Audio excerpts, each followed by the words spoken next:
Bonjour à tous, bienvenue dans cette vidéo. Pour une fois, je ne vais pas faire l'éloge de ma Model 3, mais mettre en avant tous les petits défauts que j'ai constatés depuis son achat, et après avoir parcouru 20 000 km. Et si vous voulez comprendre la miniature de cette vidéo, et pourquoi j'y ai inséré un cerf, je vous invite à regarder la vidéo jusqu'au bout. Et je vous invite également à vous abonner si c'est pas encore fait. Je vous le demande rarement par rapport à mes collègues youtubeurs, mais c'est vraiment important pour avoir plus de visibilité.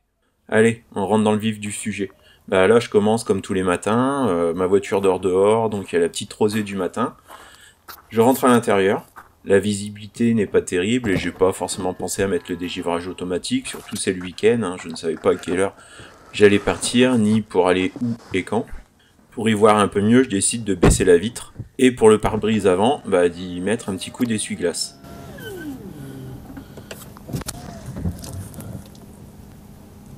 Là, il n'y a pas vraiment besoin de commentaires, la preuve en image, donc c'est le truc qu'il faut pas faire, au risque d'avoir de l'eau partout à l'intérieur de l'habitacle.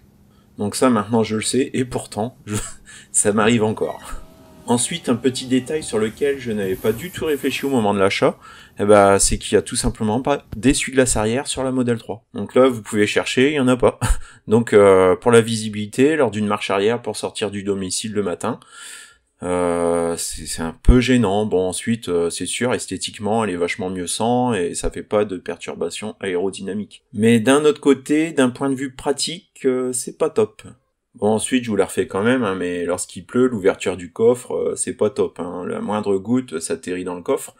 Bon, le coffre, j'ai pas grand chose dedans, du coup je vous refais quand même la petite démonstration. Pour info, les nouvelles Model 3, ils ont perforé le joint. À mon avis, ça ressemble plus à de la petite bricole qu'autre chose. En tout cas, ils sont conscients du souci. Donc, ceux qui ont la nouvelle Model 3, modèle 2021, si vous pouvez mettre en commentaire si de votre côté, les petits trous aident à ne pas avoir de projection d'eau dans le coffre, je suis intéressé. Ensuite, sur mes SR+, il n'y a pas d'anti-brouillard. Bon, personnellement, j'en ai pas eu spécialement besoin pour le moment, mais je trouve que c'est vraiment des économies de bout de chandelle. Sur une SR+, quand même, qui est à quasiment 50 000 €, si on ne déduit pas les aides de l'État.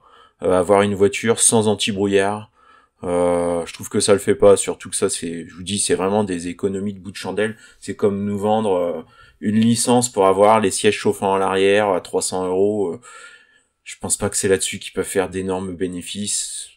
Ça serait une voiture à 20 000 €, je dis pas. Mais là, la SR+, elle est quand même à 50 000 €. Je trouve ça un petit peu scandaleux. Donc ensuite, je vais faire référence à une vidéo de Jérôme, un d'Electron Libre.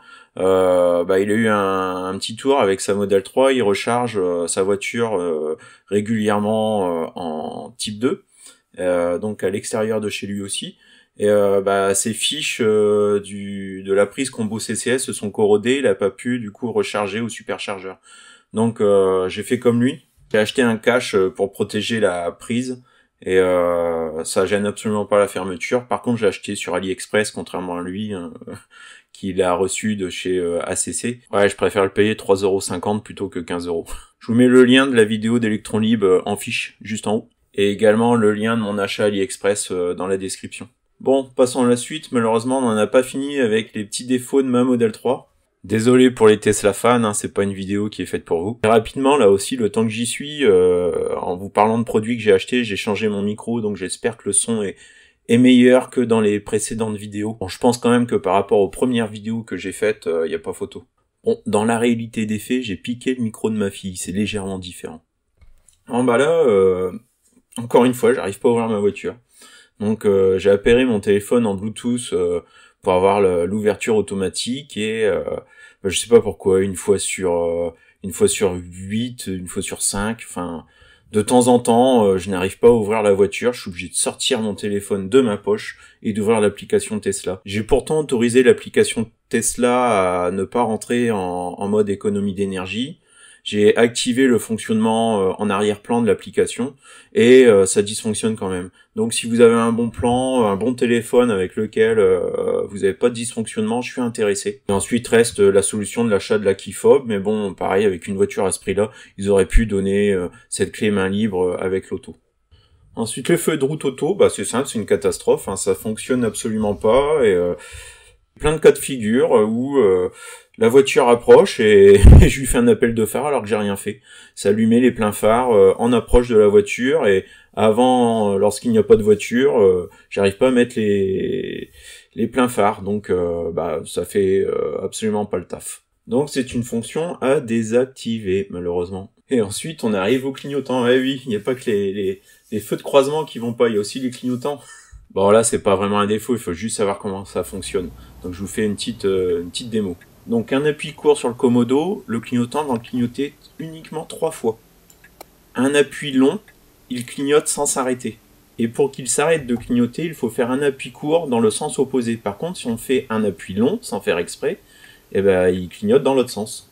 Donc finalement, c'est logique, mais lorsqu'on conduit, qu'on a l'habitude de conduire un autre type de véhicule, on peut vite s'en mêler les pinceaux. Et comme je passe souvent d'un véhicule à l'autre, l'habitude a du mal à venir. Enfin, c'est pas intuitif. Je trouve pas ça intuitif. Je suis désolé, c'est pas intuitif. Bon, un bon Tesla fan dira simplement que je suis un abruti qui sait pas utiliser les clignotants. Mais pour ce coup-là, moi, je trouve qu'ils ont cherché compliqué alors qu'ils pouvaient faire simple. Donc là, à l'arrêt, ça paraît simple. Hein. Appui court, appui plus long. Lorsque je veux relâcher, je fais un appui dans l'autre sens. Lorsqu'on est en conduite dans de la circulation et qu'il faut enlever son clignotant parce qu'on l'a laissé simplement, attention au dosage dans la pression du commodo parce que faire aller le clignotant dans l'autre sens, ça va vite. Juste pour vouloir enlever le clignotant, au début on fait un clignotant à droite, un clignotant à gauche, un clignotant à droite, un clignotant à gauche. Sapin de Noël. J'exagère un petit peu quand même. Les possesseurs de Model 3, je suis curieux de savoir votre ressenti sur ce point en commentaire. Bon, ensuite on enchaîne sur la qualité de la peinture de la Model 3. Pour moi je trouve que c'est pas top. Ma voiture a tout juste 20 000 km et j'ai eu pas mal d'éclats. Bon, il y en a... J'essaye de les masquer au fur et à mesure avec des petites retouches de peinture par-ci par-là. Donc là, ça va pas forcément se voir. Mais les petits éclats de peinture à l'avant, ils sont fréquents. Et honnêtement, j'ai déjà eu des éclats de peinture sur n'importe quel type de voiture. Mais là, j'en ai beaucoup plus que sur mes autres véhicules qui ont plus de kilomètres. Et d'ailleurs, ma Dacia Sandero, c'est pas pour dire, mais elle est réputée pour avoir une mauvaise qualité de peinture, et pourtant, j'ai pas d'éclat après 80 000 km. J'ai des doutes sur le fait qu'une bonne cire céramique soit vraiment efficace face aux éclats de peinture. J'ai vu pas mal de personnes qui faisaient du covering à l'avant, tout simplement avec des bandes adhésives transparentes. Surtout chez nos amis québécois, hein, qui ils ont plein de gravillons et de sel sur leur route. Pour résumer, belle voiture mais peinture quand même, gros progrès à faire. J'espère que ça va s'arranger avec l'ouverture de l'usine allemande. Je suis retourné faire le tour de ma petite Dacia là, qui a plus de 80 000 km. C'est nickel. Et puis la Mégane, c'est pareil. Il n'y a aucun éclat, même après avoir parcouru 10 000 km. Donc je ne pense pas que ce soit la faute à pas de chance que la Tesla en ait autant. Ensuite, je reviens rapidement sur la vidéo que j'avais faite sur mon miroir de courtoisie hein, qui a été fissuré parce qu'il n'y a pas de stop hein, sur le mécanisme du siège. Donc attention, si vous avancez votre siège trop fortement en avant pour passer l'aspirateur par exemple, il peut casser votre pare-soleil. Et le remplacement uniquement de la vitre n'est pas possible, donc il faut changer le pare-soleil en entier. Il y en a pour environ 130 €. Et pour Tesla, il ne s'agit pas d'une erreur de conception, donc c'est pas pris en garantie. Contrairement à BMW, qui ont rencontré le même type de souci et qui remplace le pare-soleil gratuitement. Vous savez, je fais le montage de la vidéo et j'ajoute le son après. Bon, j'ai retrouvé une vidéo dashcam avec les feux automatiques, donc vous voyez un petit peu le résultat. Elle repère la voiture, donc elle enlève ses feux de route. Et je ne sais pas pourquoi, à l'approche du véhicule, elle remet les pleins phares. Donc forcément, ça plaît pas trop au type qui est en face, surtout que la Model 3, elle éclaire vraiment bien. Peut-être à cause du panneau, j'en sais rien, mais en tout cas, c'est super fréquent. Mon ordinateur avait déjà fait le montage hein, des séquences précédentes, et il souffre.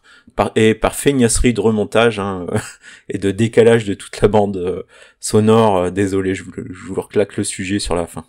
Bon, malgré tout, cette Model 3, elle fait pas de bruit, hein, et dans les paysages de campagne, j'ai l'impression de voir plus de choses qu'avant.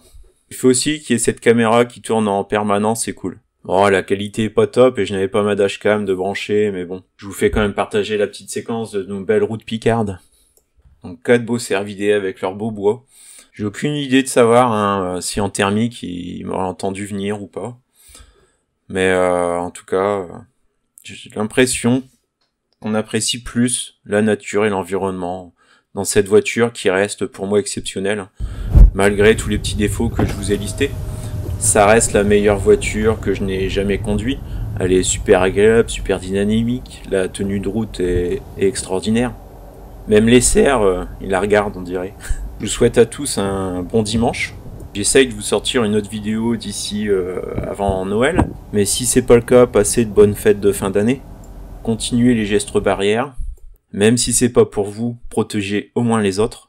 Personnellement, je trouve que ce confinement n'en avait pas l'air d'un. J'espère que ça va le faire pour la suite, mais je suis assez pessimiste quand je vois le comportement de beaucoup de personnes, et notamment de youtubeurs qui sont loin de montrer l'exemple. Allez, ciao, à bientôt.